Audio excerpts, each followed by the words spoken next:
ફરી એકવાર રૂપાલાએ ક્ષત્રિય સમાજની માફી માંગી, કહ્યું આખી ઘટનાનું કેન્દ્ર બિંદુ અને કારણ હું રહ્યો, મારા એક નિવેદનથી મારી પાર્ટીને વેઠવું પડ્યું। લોકસભાની ચૂંટણી તો પતી ગઈ, પરંતુ આજે ફરીથી રાજકારણ ગરમાઈ ગયું। રાજકોટમાં આજે ભાજપના ઉમેદવાર અને કેન્દ્રીય મંત્રી પરસોત્તમ રૂપાલાએ ક્ષત્રિય સમાજની માફી માંગી। રૂપાલાએ કહ્યું કે મારા એક નિવેદનના કારણે આ ચૂંટણીમાં વિવાદના વમળો સર્જાયા। આખી એક ઘટનાનું કેન્દ્ર બિંદુ અને કારણ હું રહ્યો છું। મારા નિવેદન મારી પાર્ટી માટે એસેટ સમાન હતા, પરંતુ મારા એક નિવેદનના કારણે મારી પાર્ટીને વેઠવાનો વારો આવ્યો। આમ કહીને રૂપાલાએ ફરી ક્ષત્રિય સમાજની માફી માંગી। નમ્રતાપૂર્વક માફી માંગુ છું, સમગ્ર ક્ષત્રિય સમાજની માફી માંગુ છું। ક્ષત્રિય સમાજની અમારી માતૃશક્તિને પણ વિનંતી કરું છું અને ક્ષત્રિય સમાજને કહું છું કે ઔદાર્ય એ ક્ષત્રિય સમાજનું ભૂષણ છે। હવે આજે રાજનીતિ પ્રેરિત આ મારું નિવેદન નથી। પરસોત્તમ રૂપાલાની માફી બાદ ક્ષત્રિયોએ પલટવાર કર્યો। આ માફી બાદ ક્ષત્રિય સમાજે પણ પોતાની પ્રતિક્રિયા આપી। ક્ષત્રિય સમાજે પરસોત્તમ રૂપાલાને જણાવ્યું છે કે કદાચ તેમને આગળ કોઈ પદભાર મેળવવું હોય, તેથી આજે તેમણે અમારી ફરીથી માફી માંગી। ક્ષત્રિય સમાજે કહ્યું કે આંદોલનને હાલ અલ્પ વિરામ છે, પૂર્ણ વિરામ સમજવું નહીં। પાસે આટલા વખતથી સત્તા છે, તેણે પણ સુપેરતાથી નોંધ લીધી છે, એટલે માઇક્રો પ્લાનિંગ કરી અને બૌદ્ધિકતાથી આગળ વધવું એ જ અમારી આગળની રણનીતિ હશે। અને આ આંદોલનને અત્યારે અલ્પ વિરામ મૂકવામાં આવ્યું છે, પૂર્ણ વિરામ એને સમજવાનું ભૂલ ના કરવા વિનંતી। જંગી જીત માટે નેતાઓ પહોંચ્યા માતાજીના શરણે। ગેનીબેન ઠાકોર અને હર્ષ સંઘવીએ અંબાજીમાં દર્શન કર્યા। મતદાન પૂર્ણ થયા બાદ હવે તમામ પક્ષો પરિણામની રાહમાં છે। પોતાના પક્ષ તરફી પરિણામ આવે એ માટે હવે નેતાઓ મંદિરના દર્શને પહોંચ્યા। લોકસભાની ચૂંટણીના ત્રીજા તબક્કાનું મતદાન સુખરૂપે પૂર્ણ થતાં જ કોંગ્રેસના ઉમેદવાર ગેનીબેન ઠાકોરે અંબાજી મંદિરે પહોંચ્યા। ગેનીબેને સંધ્યા આરતી સમયે પહોંચીને માતાજીની આરતી કરીને પોતાની જીતની કામના કરી। આ દરમિયાન ગેનીબેને બનાસકાંઠા જિલ્લાના તમામ મતદારોનો આભાર વ્યક્ત કર્યો। આ તરફ ગૃહમંત્રી હર્ષ સંઘવી યાત્રાધામ અંબાજીમાં દર્શને પહોંચ્યા। શક્તિપીઠ અંબાજી મંદિર દ્વારા હર્ષ સંઘવીનું સ્વાગત કરાયું। અંબાજી મંદિર અને ત્યારબાદ સિદ્ધિવિનાયકના દર્શન કરીને હર્ષ સંઘવીએ ધન્યતા અનુભવી। હર્ષ સંઘવી સાથે મોટી સંખ્યામાં ભાજપના કાર્યકરો પણ દર્શને આવ્યા। આ તરફ બનાસકાંઠાથી સમાચાર। મતદાન બાદ હવે નેતાઓ હળવા મૂડમાં દેખાયા। રેખાબેન ચૌધરીએ જીતનો વિશ્વાસ વ્યક્ત કર્યો।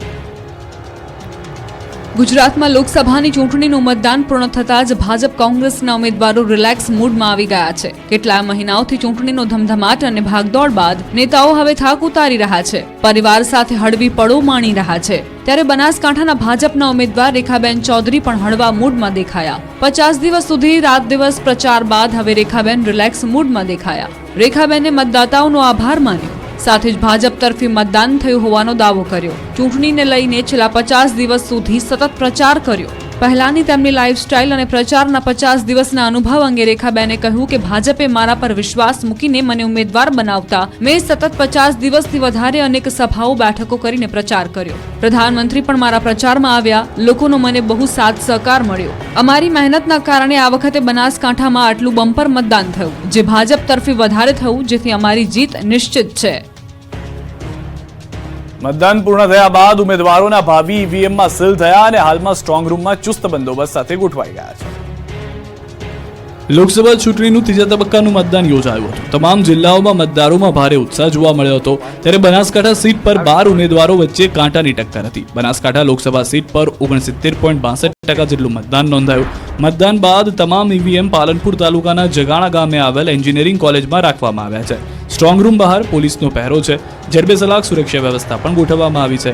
હવે 4 જૂનના મતગણતરી થશે ત્યારે જ સામે આવશે કે કોણ બાજી મારી રહ્યું છે। આ તરફ રાજકોટમાં સ્ટ્રોંગ રૂમની બહાર ચુસ્ત બંદોબસ્ત ગોઠવાયો છે। શહેરની કણકોટ ખાતે આવેલી એન્જિનિયરિંગ કોલેજમાં સ્ટ્રોંગ રૂમ બનાવાયો છે। પેરામિલિટરી ફોર્સ દ્વારા અહીં સઘન સુરક્ષા કરવામાં આવી રહી છે। સીસીટીવી કેમેરા અને પોલીસનો પણ 24 કલાક બંદોબસ્ત છે। મોડી રાત્રે ઈવીએમ, વીવીપેટ મશીન સહિતની સામગ્રી સ્ટ્રોંગ રૂમ ખાતે પહોંચી હતી। આજ વહેલી સવાર સુધી સીલ મારવાની કામગીરી કરાઈ હતી। આ તરફ મહેસાણામાં શાંતિપૂર્ણ માહોલમાં ચૂંટણી પ્રક્રિયા પૂર્ણ થઈ। મતદાન બાદ ઈવીએમ સ્ટ્રોંગ રૂમમાં મુકાયા। બાસણા પાસે મર્ચન્ટ કોલેજ કેમ્પસ ખાતે સ્ટ્રોંગ રૂમ તૈયાર કરાયો, જેમાં 3 લેયરની સુરક્ષા વ્યવસ્થા ગોઠવાઈ છે। મહેસાણા લોકસભાની ઊંઝા, વિસનગર, બેચરાજી અને કડીના ઈવીએમ સાથે વિજાપુરની પેટા ચૂંટણીમાં ઈવીએમ અહીં રાખવામાં આવ્યા। મર્ચન્ટ કોલેજ કેમ્પસમાં 4 જૂને મતગણતરી પણ હાથ ધરાશે। તાપી નદીમાં જળકુંભીનું સામ્રાજ્ય। નદીનું પાણી ગાયબ થઈ ગયું હોય એવા દ્રશ્યો સામે આવ્યા। નદી પર જળકુંભીનું સામ્રાજ્ય એટલી હદે છવાઈ ગયું છે કે તાપી નદીનું પાણી જ જાણે કે અદૃશ્ય થઈ ગયું। દ્રશ્યો જોઈને લાગે કે આ નદી છે કે જળકુંભીનું સામ્રાજ્ય એ જ નથી સમજાતું. તાપી નદી ફરી અસ્વચ્છ બની રહી છે. સમગ્ર નદી જળકુંભીના કારણે લીલીછમ દેખાઈ રહી છે. એટલું જ નહીં, જળકુંભીના કારણે નદીના પાણીમાંથી દુર્ગંધ આવતી હોવાની પણ લોકોની ફરિયાદ છે. સુરતમાં દર વર્ષે ઉનાળામાં તાપી નદીમાં જળકુંભીનું સામ્રાજ્ય છવાઈ જાય છે. આ સાથે જ તાપી નદીનું લેવલ પણ ઘટી જતું હોય છે, જેના કારણે તાપી નદીનું પાણી પ્રદૂષિત થઈ જાય છે. આ વર્ષે પણ આ જળકુંભીનું સામ્રાજ્ય જોવા મળી રહ્યું છે, જેના પગલે તાપી નદીમાં પાણી જ દેખાતું નથી અને આખી તાપી નદીને જળકુંભીએ બાનમાં લીધી હોય એવા દ્રશ્યો સામે આવ્યા. ગટરના પાણી તેમજ શહેરમાં અલગ અલગ વિસ્તારમાં આવેલા તબેલાઓમાંથી દૂષિત પાણી ડાયરેક્ટ તાપી નદીમાં છોડાઈ રહ્યું હોવાથી આ પરિસ્થિતિ ઊભી થવાનું અનુમાન છે. જળકુંભીના નિકાલ પાછળ કરોડો રૂપિયાનું ખર્ચ સુરત મનપા દ્વારા કરાય છે, છતાં દર વર્ષે આ જ સ્થિતિ થઈ જાય છે. મોટા વરાછાથી અશ્વની કુમાર સુધી તાપી નદીમાં જળકુંભી પથરાયેલી છે. મોટા પ્રમાણમાં જળકુંભી તણાઈ આવી હોવા છતાં પણ જળકુંભીના નિકાલ માટે સુરત મનપાએ કોઈ પણ કામગીરી ન કરી હોવાની સ્થાનિકોની ફરિયાદ. અંગ દજાડતી ગરમીમાં ડામરના રોડ પર એક સંતે શરૂ કરી આખરી આરાધના. બગદાણાથી અયોધ્યા સુધી આળોટતા જઈ રહ્યા છે સંત. ભીષણ ગરમીમાં અને અગનગોળા જેવા ડામરના રોડ પર આળોટતા આ સંતને જુઓ. કઠોર તપ અને દ્રઢ સંકલ્પની સાથે આ સંતે બગદાણાથી આળોટતા અયોધ્યા સુધીની સફર શરૂ કરી છે. અત્યંત કઠિન એવી આ સફરમાં હાલ તેઓ પંચમહાલ પહોંચ્યા છે. અયોધ્યામાં ભગવાન રામ બિરાજ્યા ત્યારે આ સંતે બગદાણાથી અયોધ્યા સુધી દંડવત કરીને જવાની ટેક લીધી હતી. રામ રાજ્યની સ્થાપના થતાં જ તેઓ બગદાણાથી નીકળી પડ્યા. આખરી આરાધના સાથે આ સંત આળોટતા નીકળ્યા. બગદાણાથી અયોધ્યા સુધી 1600 કિલોમીટરની લાંબી યાત્રા તેઓ કાપશે. આ યાત્રા થકી મહારાજ હાલ કાળઝાળ અને અંગ દઝાડતી ગરમી વચ્ચે 350 કિલોમીટરનું અંતર પૂર્ણ કરી ચૂક્યા છે.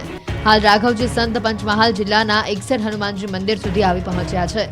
સંતની કઠોર તપસ્યાને રાહદારીઓ નિહાળી રહ્યા છે. વાહન ચાલકો પણ મહારાજના દર્શન કરી રહ્યા છે, તો કેટલાક ભક્તો મહારાજની સેવામાં જોડાઈ રહ્યા છે.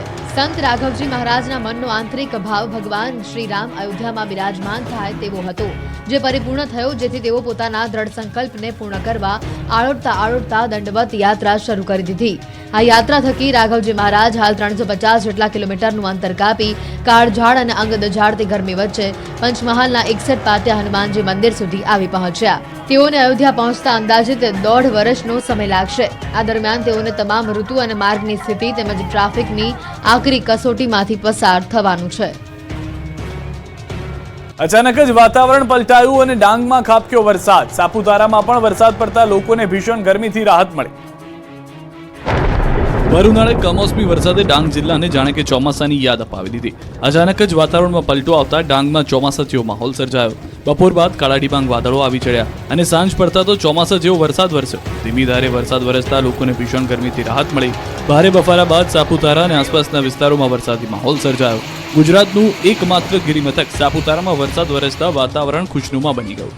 અતિશય ગરમીમાં વરસાદ પડતા વાતાવરણમાં ઠંડક પ્રસરી. જોકે ડાંગર, વરાઈ, નાગલી જેવા પાકને નુકસાની થવાની ખેડૂતોમાં ભીતિ સેવાય. મહત્વનું છે કે હવામાન વિભાગે દક્ષિણ ગુજરાતમાં કમોસમી વરસાદની આગાહી કરી છે. 11 થી 13 મે દરમિયાન દક્ષિણ ગુજરાતમાં માવઠાનો માર પડી શકે છે. જોકે હવામાન વિભાગે કરેલી આગાહીના 2 દિવસ પહેલા જ ડાંગ જિલ્લામાં વરસાદ વરસ્યો. માવઠું ત્રાટકતા અહીંના ખેડૂતોની ચિંતામાં વધારો થયો છે. ભીષણ ગરમી અને માવઠું. રાજ્યના કેટલાક વિસ્તારોમાં વાતાવરણનો બેવડો માર સહન કરવાની પરિસ્થિતિ છે. ભૂક્કા બોલાવતી ગરમી સાથે વરસાદના પણ એંધાણ. દક્ષિણ ગુજરાતને ધમરોળશે કમોસમી વરસાદ. 11 થી 13 તારીખ દરમિયાન માવઠું ત્રાટકશે. આકાશમાંથી વરસી રહેલા અગનગોળા લોકોને દજાડી રહ્યા છે. ભીષણ ગરમીમાં લોકો બહાર નીકળતા પણ વિચાર કરે છે. ત્યારે કાળઝાળ ગરમી વચ્ચે હવામાન વિભાગે મહત્વની આગાહી કરી. ગરમી વચ્ચે રાજ્યના કેટલાક વિસ્તારોમાં માવઠું ત્રાટકવાની આગાહી કરી. 11 થી 13 તારીખ દરમિયાન દક્ષિણ ગુજરાતના કેટલાક વિસ્તારોમાં વરસાદ ખાબકી શકે છે. 11 તારીખે ડાંગમાં હળવા વરસાદ સાથે માવઠાનો માર પડી શકે છે. આ ઉપરાંત 12 થી 13 મે દરમિયાન છોટાઉદેપુર, નર્મदा, डांग, तापी, वलसाड़ में वरसादनी आगाही है. हमें बारिश के आसार बनते दिख रहे हैं साउथ गुजरात में मुख्य तौर पे. चौथे दिन के लिए अगर हम बात करें 11 तारीख की, उसमें जो है डांग में जो है बारिश देखने को मिल सकती है, वही लाइट रेन. साथ ही साथ अगर बात करें हम 12 तारीख और 13 तारीख की, उसमें जो है दक्षिणी गुजरात के जो हिस्से हैं मुख्य तौर पे, जिसमें से छोटाउदेपुर, नर्मदा, तापी, डांग, नवसारी, वलसाड़, दमन, इनमें जो है लाइट रेन देखने को कुछ जगहों पे मिल सकता है। આગામી 2 દિવસ કચ્છમાં હીટ વેવની આગાહી. દરિયાકાંઠા વિસ્તારમાં ભેજ અને ગરમ પવન ફૂંકાશે. કેટલાક વિસ્તારોમાં માવઠાનો માર તો કેટલાક વિસ્તારોમાં કાળઝાળ ગરમીનો કરંટ. અમદાવાદ અને ગાંધીનગરમાં તો ગરમીનો પારો 42 ડિગ્રીને પાર પહોંચી ગયો છે, પરંતુ રણ પ્રદેશ કચ્છમાં પણ ભીષણ ગરમીની આગાહી છે. આગામી 2 દિવસ કચ્છવાસીઓને હીટ વેવ સહન કરવાનો વારો આવશે. अगले 2 दिनों के लिए जो है कच्छ एरिया में जो है तापमान में जो है थोड़ी बढ़त देखने को मिल गई, जिसकी वजह से हीट वेव वार्निंग दी गई है। येलो अलर्ट है कच्छ एरिया के लिए। આ તરફ અંબાલાલે મહત્વની આગાહી કરતા કહ્યું કે આવતા અઠવાડિયે આંધી વંટોળ ત્રાટકશે. આ વખતનું ચોમાસું વહેલું બેસવાની ધારણા. ખેડૂતો માટે સૌથી મોટા સમાચાર. ચોમાસું વહેલું બેસવાની શક્યતા. અંબાલાલે કરી આંધી વંટોળની આગાહી. હાલમાં ભીષણ ગરમી પડી રહી છે, પરંતુ આગામી દિવસોમાં રાજ્યનું વાતાવરણ ફરી કરવટ લેશે. હવામાન નિષ્ણાંત અંબાલાલ પટેલે આગાહી કરી કે 10મી તારીખથી પ્રી મોન્સૂન એક્ટિવિટી શરૂ થઈ જશે. આ વખતે તારીખ 10મી મેથી 14મી જૂન વચ્ચે પ્રી મોન્સૂન એક્ટિવિટી થવાની શક્યતા રહેશે. ઉત્તર ભારતમાં ખતરનાક એક્ટિવિટી છે અને અરબ સાગરનું ધૂળતર પણ ચડી આવશે. આવતા અઠવાડિયે આંધી વંટોળ ત્રાટકશે. પ્રી મોન્સૂન એક્ટિવિટી દરમિયાન રાજ્યના કેટલાક વિસ્તારોમાં આંધી વંટોળ સાથે વરસાદી છાંટા પડે એવી શક્યતા વ્યક્ત કરી છે. ખાસ કરીને ઉત્તર અને મધ્ય ગુજરાતમાં તોફાની વાતાવરણ સર્જાઈ શકે છે. આ જે ગતિવિધિ જે છે તે ગતિવિધિના કારણે પંચમહાલના ભાગો, ઉત્તર ગુજરાતના કેટલાક ભાગો, મધ્ય ગુજરાતના કેટલાક ભાગોમાં આંધી વંટોળ સાથે છાંટા પડવાની શક્યતા રહે છે. કૃતિકા નક્ષત્રનો વરસાદ જે છે સામાન્ય રીતે રાજ્યમાં જૂન મહિનામાં ચોમાસું દસ્તક દેતું હોય છે, પરંતુ અંબાલાલના જણાવ્યા પ્રમાણે આ વખતે ચોમાસું વહેલું બેસે એવી શક્યતા છે. અંબાલાલે કહ્યું કે 17 જૂન બાદ આંધી વંટોળનું પ્રમાણ વધુ રહેશે. જૂનના મધ્ય બાદ આંધી વંટોળ સાથે વરસાદ વરસી શકે છે. કૃતિકા નક્ષત્રનો વરસાદ જે છે આગામી આવનાર ચોમાસું સારું જાય એવું ગણાય છે અને ત્યારબાદ આ વખતે ચોમાસું લગભગ વહેલું આવવાની શક્યતા રહે છે. 10 થી 14 જૂનમાં વરસાદ થવાની શક્યતા છે. આ તરફ પરેશ ગોસ્વામીએ પણ ચોમાસાને લઈને આગાહી કરી. પરેશ ગોસ્વામીએ જણાવ્યું કે દેશની નજીક આવી રહ્યું છે નૈઋત્યનું ચોમાસું. 10-12 દિવસમાં ચોમાસાની એન્ટ્રી થવાની સંભાવના છે. દક્ષિણ ભારત નજીકના ટાપુ પર અનુકૂળ વાતાવરણ. ગુજરાતમાં પ્રી મોન્સૂનની એક્ટિવિટી જોવા મળશે. ખાસ કરીને હવે ધીમે ધીમે આપણે નૈઋત્યનું ચોમાસું છે એ નજીક આવી રહ્યું છે, જેની અંદર જોવા જાય તો અત્યારે જે દક્ષિણ ભારતથી નજીકના જે આપણા ટાપુઓ છે, એટલે કે આંદોબાર ટાપુ, નિકોબાર ટાપુ છે, શ્રીલંકા છે અને હિન્દ મહાસાગરના જે ભાગો છે, તમામ ભાગોનું જે તાપમાન છે એ નૈઋત્યના ચોમાસા માટે ફેવરેબલ